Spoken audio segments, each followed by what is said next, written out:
Retrato do Recife século XIX, algumas fotografias e algumas gravuras mostram as vias públicas do Recife sendo ocupadas por homens e escravos, com a vivência das famílias muito interiorizada nas casas e um convívio nos espaços livres e abertos da cidade apenas em cerimônias muito bem definidas, como, por exemplo, a ida à missa aos finais da tarde ou em outras cerimônias religiosas. Portanto, vamos imaginar que essa vivência coletiva no espaço público, ela começa a acontecer no momento em que esse espaço coletivo, vamos dizer assim, passa de fato a ser coletivo e não apenas restritivo de sujeitos ou classes sociais. A nossa história, a nossa formação social, ela se criou a partir, vamos dizer, de separações também. O espaço público era visto muitas vezes como um espaço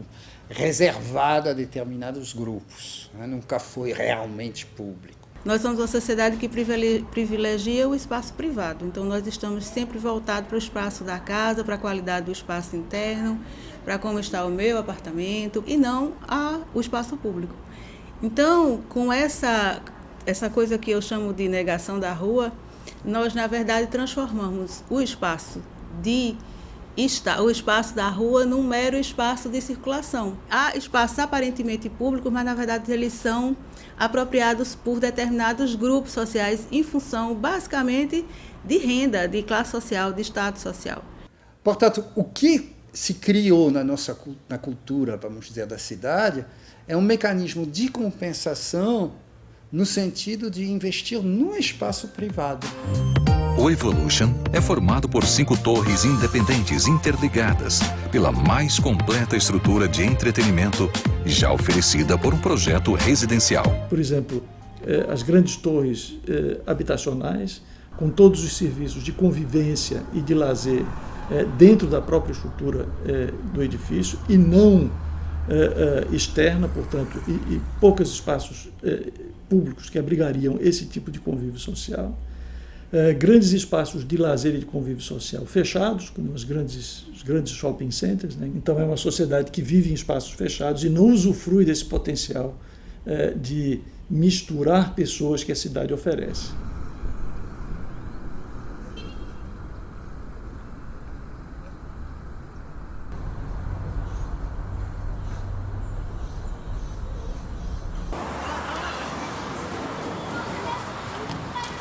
Se você vai lá nas comunidades, é impressionante. Tem o campo de futebol, tem gente na rua. Então, este sentimento do espaço público existe em Recife, mas não na área nobre da cidade, porque lá tem a questão da violência e tem a questão do medo da classe média de usar esses espaços. Me parece que é uma construção social e que tem sim promotores que se valem disso. Então, o produto imobiliário se vale de todas essas condições para oferecer um produto que tem uma boa clientela. Mas essa clientela ela gosta de comprar esse produto porque alguém disse que esse produto é bom. Então, é uma máxima da lógica do mercado em que eu gero as expectativas de compra a partir de alguns valores de qualidade. E claro que a legislação urbana vem e favorece. Então, a legislação recifense, particularmente a última legislação, quer dizer, a legislação em vigor, ela favorece muito esse tipo de ocupação. A cidade ela paga o preço da nossa dificuldade de agir e pensar coletivamente. No contexto, além do mais, do neoliberalismo, que a gente ainda está vivendo, infelizmente, existe uma incrustação dos interesses privados no interior do Estado. O Estado, que seria o último reduto de reflexão e preocupação com a coletividade, para além da sociedade civil, ele vira uma espécie de gestor de interesses que são privados. Eu acho que na cidade do Recife a gente está vendo um pouco essa contradição. Por razões profundas de fisiologismo, de relação com financiamento de campanhas e tudo mais, existe uma proeminência dos interesses imobiliários e do setor de transporte coletivo na gestão da cidade. Vamos lembrar que as empresas de construção civil, desde o regime militar, são grandes beneficiárias de investimento público. E isso não mudou. Mais recentemente, a gente pode ver uma série de discussões da sociedade, né, dos cidadãos da cidade do Recife a respeito de grandes projetos, e essas discussões, de certa forma, são desconsideradas. O poder público não está ouvindo as pessoas que estão querendo se manifestar através desses instrumentos, sejam as audiências públicas, sejam jornais ou manifestações. E aí a gente tem uma outra questão, a meu ver, importante, que as decisões são tomadas, num certo sentido, eu diria assim, de improviso, por pessoas que não têm ainda, não tiveram o tempo suficiente para refletir sobre questões urbanísticas e passam a tomar decisões sobre isso. Tomam decisões o quê? Paliativas, tomam decisões pontuais e tomam decisões de gambiarra. É como se o Recife estivesse sempre construindo o provisório, resolvendo pontualmente cada problema que surge, sem que se pense a cidade de uma forma coletiva, do ponto de vista da própria produção do conhecimento, ou seja, existe um conhecimento produzido no mundo para pensar a cidade. Eu não consigo entender o que o governo do Estado está percebendo, está imaginando com esse afinco que ele demonstra a solução dos viadutos transversais sobre a Agamenon Magalhães. O primeiro, da Rua João Fernandes Vieira à Rua Bandeira Filho.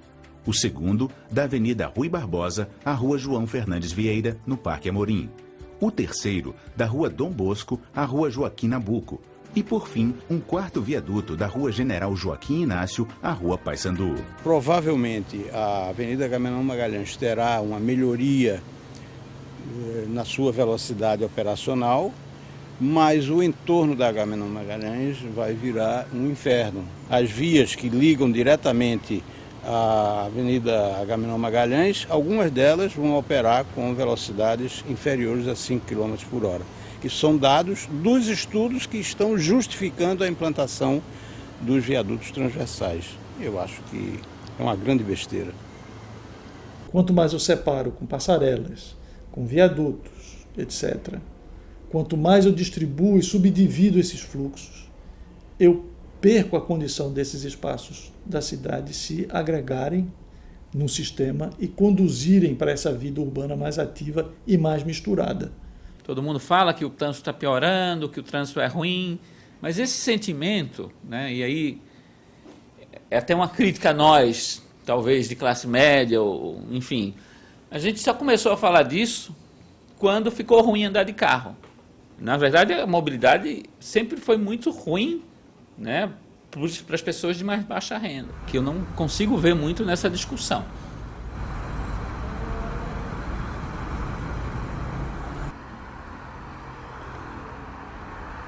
Então, o que fazer? Em primeiro lugar, uma coisa que não existe contestação é priorizar o transporte coletivo, porque é ele que vai viabilizar a mobilidade urbana. Hoje em dia nós temos, salvo engano, menos de 30 quilômetros de corredores ou faixas exclusivas para o transporte coletivo por ônibus. E isso é claramente insatisfatório. Nós precisaríamos ter 200, 300 quilômetros. O que acontece é que o gestor público, ele responde à visão que a sociedade tem da cidade. E a nossa sociedade ainda não se apercebeu nem dos custos que está pagando pela ênfase no uso do carro individual, nem dos impactos que esse uso exacerbado provoca. Uma das razões para ter trânsito, para as pessoas comprarem carro, é o fato de que não está no preço do carro o custo social de ter carro. Não é só o valor que você paga por ele, é o valor do espaço público que a outra pessoa deixa de ter. Né? Sei lá, um ciclista ou um motociclista, as pessoas que estão no ônibus em maior quantidade deixam de ter espaço quando você tem carro.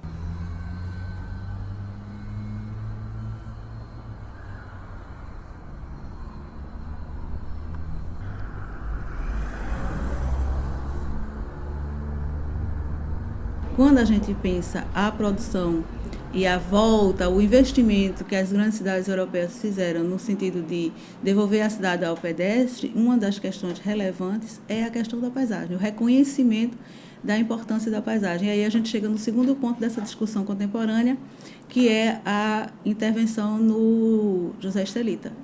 Eu posso concordar que é importante que se faça intervenção naquela área.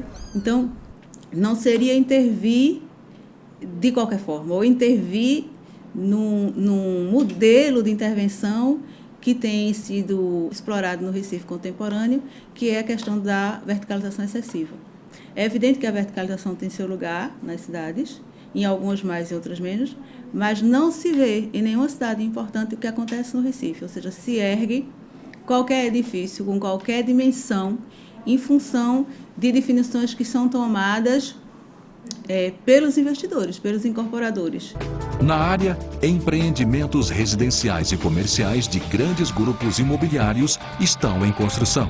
Também será implantado o projeto do bairro Novo Recife, um complexo residencial, empresarial, de cultura e lazer. Tendo em vista essa relação imbricada entre espaço público e edifício, todo desenho de edifício, ele sim interfere no espaço público, portanto, desenhar um edifício é constituir não apenas o espaço público, mas a paisagem da cidade. Nesse sentido, é bem apropriado o título do projeto, né, que é Novo Recife.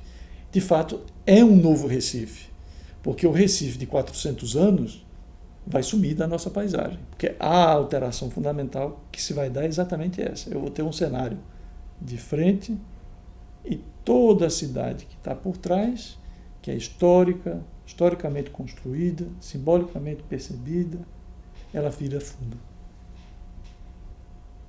Se a gente vai o tempo todo em nome, é o que as grandes empresas construtoras fazem, em nome de um progresso, de uma modernidade, derrubando e arrasando o que a gente tem para construir em cima, nesse pretexto apenas de que a gente tem que ser moderno, a cidade não pode parar, a gente vai perder a marca da cidade. E é isso que é importante, é a gente conseguir crescer, conseguir fazer com que a cidade acompanhe a transformação sem perder a sua marca, sem perder a sua identidade e nem a memória do lugar. Construindo construído é um desafio a mais, não apenas para os profissionais da área, mas também para a sociedade. E eu penso que esse é o desafio que nós temos, ou que teríamos, se houvesse espaço efetivo para discussão. Porque, aparentemente, decisões já foram tomadas. Então, se foram tomadas, a gente vai apenas pagar o preço, como se paga até hoje, da interferência ou da intervenção desastrosa que se fez nos bairros de Santo Antônio e São José décadas atrás, com o exemplo mais gritante é a construção da Avenida Dantas Barreto. O capital privado não está interessado em recuperar as estruturas existentes. Ele está interessado em construir a novo.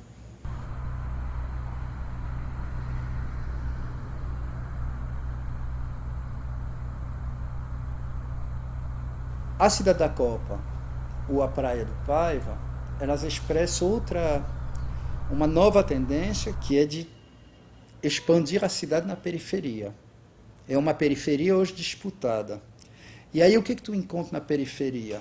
Para os grandes empreendimentos, sejam eles Cidade da Copa, ou mesmo os conjuntos habitacionais de Minha Casa Minha Vida, esses grandes empreendimentos precisam de grandes terrenos. Esses grandes terrenos pertencem a quem? Onde foram construídos os conjuntos habitacionais?